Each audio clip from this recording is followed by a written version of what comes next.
하비 다이아몬드 박사의 자연치유 불변의 법칙. 독소가 빠지면 비만과 질병은 저절로 사라진다. 의사인 저도 자연치유를 택한 결과 3개월 만에 약 17kg을 감량했고 모든 질병이 사라졌습니다. 미국을 비롯한 선진국에서 섭취하는 가공식품의 양은 상상을 초월한다. 소장과 대장에서 쓸모없는 노폐물과 유독한 첨가제가 흡수된 다음 신속히 배출되지 않으면 이 독성 물질들은 서서히 축적된다.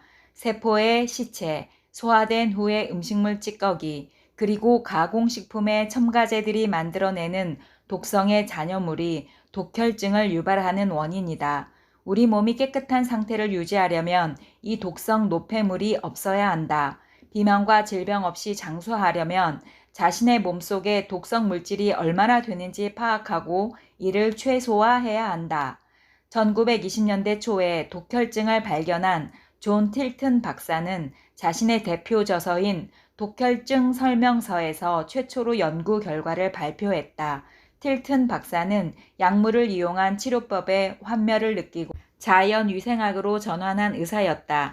그는 자연위생학의 원칙을 응용하여 환자들을 치료함으로써 성공을 거두었고 결과적으로 자연위생학의 우수성과 가치를 입증할 수 있었다.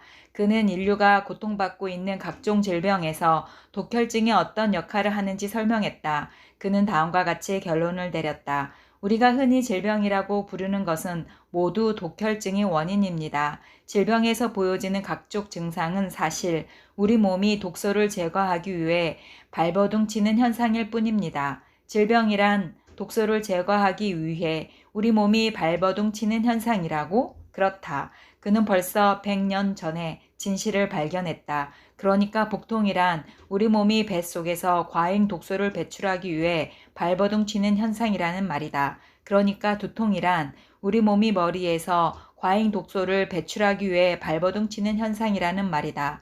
노폐물의 제거에 사용되는 신체 부위에 따라 각각의 질병은 다른 이름으로 불린다. 그래서 수많은 질병이 있는 것처럼 보인다. 질병의 숫자만 해도 무려 4만 개다. 하지만 대부분의 질병은 서로 다른 종류의 독혈증이라고 할 수 있다. 이것이 핵심이다. 자본을 계속 확장해야 할 사명을 가지고 태어난 제약과 병원 비즈니스는 각각의 질병을 서로 관련이 없는 개별적인 것으로 본다. 이를 통해 수천 수만의 질병이 탄생했다. 이를 통해 그냥 의사에서 이름도 생소한 수천 수백의 종류의 전문의가 탄생했다.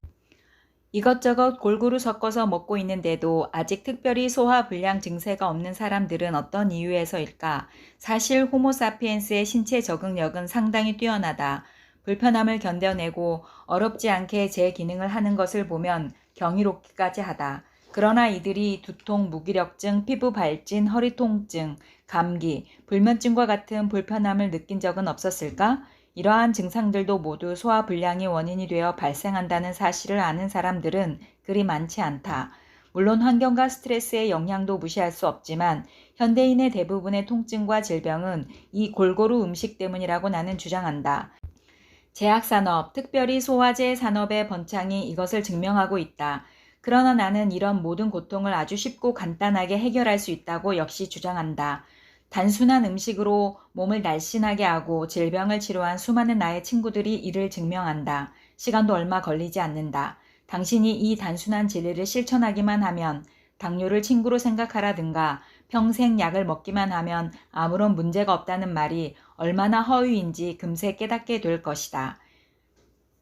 일단 음식을 올바르게 조합해 보시라. 스테이크나 닭고기나 생선을 먹고 싶다면 그 식사에서는 녹말 음식을 피하면 된다. 고기와 함께 여러 종류의 채소, 찐채소, 석쇠에 구운 채소, 오븐에 구운 채소를 드시라. 이런 채소와 과일 드레싱을 뿌린 녹색잎 샐러드를 곁들여 먹으면 더욱 좋다. 굶을 필요도 없고 좋아하는 음식을 포기할 필요도 없다. 한 번에 같이 먹지만 않으면 된다. 감자를 먹고 싶다면 감자를 드시라. 감자를 구워서 다양한 채소나 샐러드와 함께 먹으면 된다. 그러면 문제 없다. 나와 취향이 비슷하다면 으깬 감자를 그레이비 소스와 비스켓과 함께 먹으면 마음에 쏙 들 것이다. 완전히 살찌는 음식이 아니냐고? 반드시 그렇지는 않다. 순전히 체중을 줄이는 다이어트의 관점에서만 본다면 탄수화물 음식과 단백질 음식을 함께 먹을 때 살이 더 찐다. 나는 지금 고기를 마음껏 먹으라고 권장하는 취지에서 말하는 것은 물론 아니다. 정 고기를 먹고 싶다면 각종 채소와 샐러드와 함께 먹으면 위험이 최소화된다는 말을 하는 것이다. 이렇게 하면 고기만 먹거나 고기와 탄수화물을 함께 먹는 것에 비해 건강과 장수를 방해하는 위험이 대폭 줄어든다. 위 속에서 부패한 음식에는 영양분이 없다는 점을 분명히 밝혀둔다. 독혈증 수치만 높아질 뿐이다. 나는 당신에게 내 말을 절대적으로 믿으라고 강요하지는 않겠다. 그 대신 직접 실천해보라. 당신이 직접 증명해보라. 아침 식사를 강조하는 음식 습관은 지구상에 존재하는 가장 건강에 치명적인 음식 습관 중 하나라는 사실 말이다. 당신은 건강을 위해서 아침 식사를 반드시 해야 한다고 어렸을 때부터 귀에 못이 박히도록 들어왔을 것이다. 나도 그랬다. 그러나 아침 식사가 하루 중에서 가장 중요한 식사라는 주장은 완전히 상업적인 선동이다. 이 선동적인 문구를 인간의 생리학을 전혀 알지 못하는 전문가들이 맹신하고 있으며 그 신념을 당신과 나처럼 어리석은 인간들에게 퍼뜨리고 있다. 그러나 이런 행위는 상업 자본주의의 돈의 논리와 관련이 있다. 아침밥을 소화시키는 데 사용되는 에너지가 바로 배출 주기에 필요한 에너지라는 사실이다. 독소를 제거해야 할 에너지가 위장에서 쓰이는 바람에 가장 중요한 일일 배출 주기가 심각한 타격을 입게 된다. 게다가 이런 현상이 매일 반복되면 이 중요한 주기가 제 역할을 할 시간이 완전히 없어진다.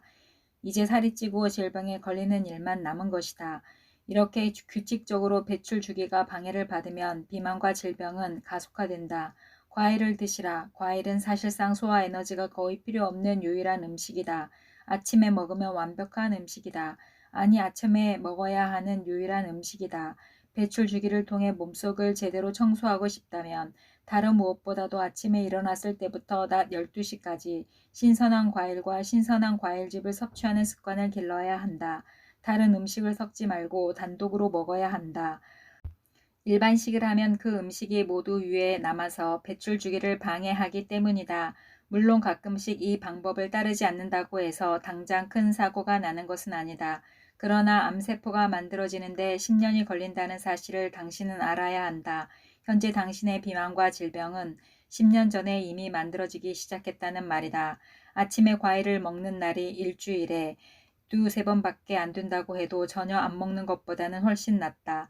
직접 시도해 보시라. 계속해서 강조하지만 자기 자신이 직접 그 효과를 입증하는 것보다 정확한 것은 없다. 전문가들의 어렵고 현학적인 이론에 귀 기울이지 말고 한 주만 시도해 보고 나아졌는지 확인하시라. 한 주만 시도하고 그 다음 주에는 안 해도 된다. 살이 빠지고 몸이 쾌적해졌다는 말을 하기 위해 전문가의 인증은 필요 없다. 어떤 것의 가치를 증명할 때 좋은 결과보다 더 나은 증거는 없다. 오전에 운동해야 하는 이유.